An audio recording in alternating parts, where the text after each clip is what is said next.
Jordan lui kam le lama hian kanan ram nuam lam kathira mana kalung du kathente vani nende zain kamu Tandam tu pangai na rohui Vakin nati Denadante Lom na paraboy Vulnerama Angel varne Kanlalengang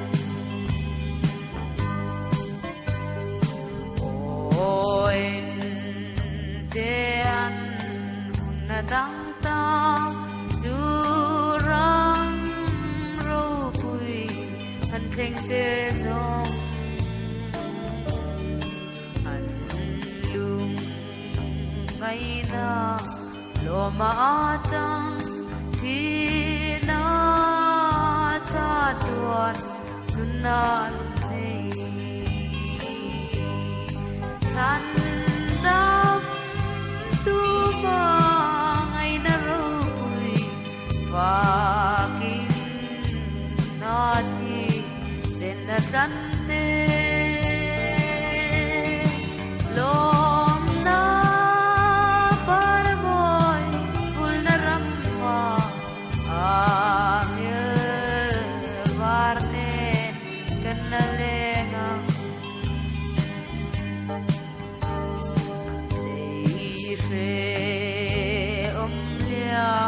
man leng ta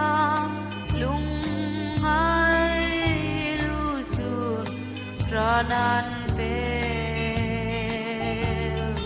mana bitui ne na in chen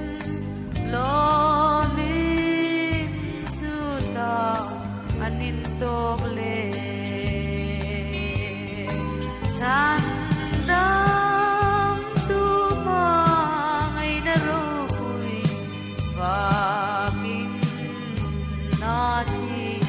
denadante Lom na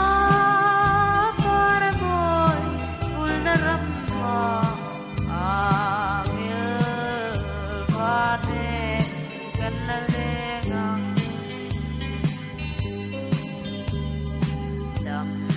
Lai reum dong dong tuara Tandang tu pin vang riang ten Narau jona nuaman sangta kum kuainan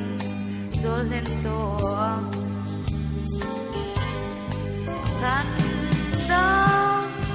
tu pangai na rohui Vakin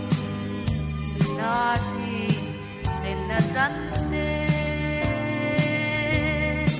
Lom na paraboy vulnerama